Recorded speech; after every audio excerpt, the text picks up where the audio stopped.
ಈಗ big boss ಪದೇ ಪದೇ ಪ್ರತಿ ವರ್ಷನೂ ಟಾರ್ಗೆಟ್ ಆಗುತ್ತೆ ಅಂತ ಅನ್ಸುತ್ತಾ? ಯಾಕಂದ್ರೆ ರಾಮಹಳ್ಳಿಗೆ ಹೋದ್ರು, ಇಲ್ಲಿ ಈ ತರ ಪ್ರಾಬ್ಲಮ್ಸ್ ಇರೋದಕ್ಕೇನೆ. ರಾಮಹಳ್ಳಿನಲ್ಲೂ ಏನೋ ಒಂದು ತಗಾದೆ ಅಲ್ಲಿ ಭೂಮಿದು. ಸೊ ಇಲ್ಲಿ ಬಂದ್ರೆ ಇಲ್ಲೊಂದು, ಈಗ ಇಲ್ಲೊಂದು ಸಮಸ್ಯೆ. ಯಾಕೆ ಈ ತರ ಬಿಗ್ ಬಾಸ್ಗೆ ಆಗ್ತಿದೆ ಅಂತ ಹೇಳ್ಬಿಟ್ಟು, ಅದರ್ವೈಸ್ ಈ ಏನೆಲ್ಲ ಪ್ರಾಬ್ಲಮ್ಸ್ ಇದೆಯೋ ಬಿಗ್ ಬಾಸ್ ಟೈಮಲ್ಲಿ ಇದನ್ನ ಧ್ವನಿ ಎತ್ತಿದ್ರೆ, ಅದರ್ವೈಸ್ ಈ ಒಂದು ಪ್ರಾಬ್ಲಮ್ಗೆ ಈ ತರದ್ದು ಏನಾದ್ರೂ ಒಂದು ಕ್ರಮ ತಗೊಂಡ್ರೆ ಅದಕ್ಕೊಂದು ಸೊಲ್ಯೂಷನ್ ಸಿಗುತ್ತೆ ಅನ್ನೋ ಒಂದು ಕಾರಣಕ್ಕೆ ಬಿಗ್ ಬಾಸ್ ಇದ್ದಾಗ್ಲೇ ಈ ತರ ಕ್ರಮ ಜರುಗಿಸ್ತಾರ ಹೇಗೆ ಅಂತ? ನೋಡಿ, ಬಿಗ್ ಬಾಸ್ 1, 2 ಪುಣೆ ಸಿಟಿಯಲ್ಲಿ ನಡೀತು. 2ರಿಂದ 9 ಇನೋವೇಟಿವ್ ಮಲ್ಟಿಪ್ಲೆಕ್ಸ್ ಅಲ್ಲಿ ಇನೋವೇಟಿವ್ ಬಿಡದಿಯಲ್ಲಿ ನಡೆದಿದ್ದು. 10, 11 ನಡೆದಿದ್ದು ರಾಮೋಹಳ್ಳಿ ದೊಡ್ಡ ಆಳದ ಮರದ ಹತ್ರ ನಡೀತು. ಅದ್ರ ಮೇಲೆ ಆ ಲ್ಯಾಂಡ್ ಬಂದ್ಬಿಟ್ಟು ಒಬ್ಬರು JDS ಕಾರ್ಪೊರೇಟರ್ದು.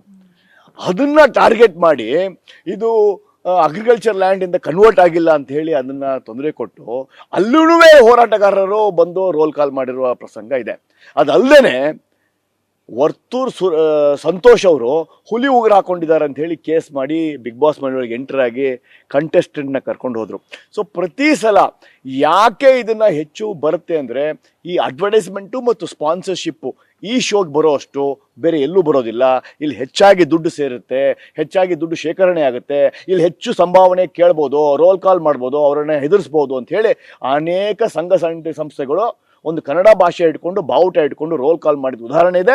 ಇದಕ್ಕೆಲ್ಲ ಮೂಲ ಕಾರಣ ಈ ಡೊಂಗಿ ಹೋರಾಟಗಾರರು. ಹೋರಾಟ ಮಾಡದಿದ್ರೆ ವಾಟಾಳ್ ನಾಗರಾಜ್ ಥರ ಮಾಡಿ, ಹೋರಾಟ ಮಾಡಿದ್ರೆ ನಾರಾಯಣಗೌಡರ ಥರ ಮಾಡಿ, ಯಾವುದಾದ್ರೂ ಒಂದು ವಿಷಯಕ್ಕೆ ಇಟ್ಕೊಂಡು ಮಾಡಿ. ನಾರಾಯಣಗೌಡರು ಮಾಡಿರ್ತಕ್ಕಂಥ ಡಬ್ಬಿಂಗ್ ಹೋರಾಟಕ್ಕೆ ನಾನು ಕೈ ಜೋಡಿಸಿದೆ, ಅವ್ರ ಜೊತೆಗೆ ನಾನು ಕೋರ್ಟ್ಗೆ ಹೋದೆ, CCIಗೆ.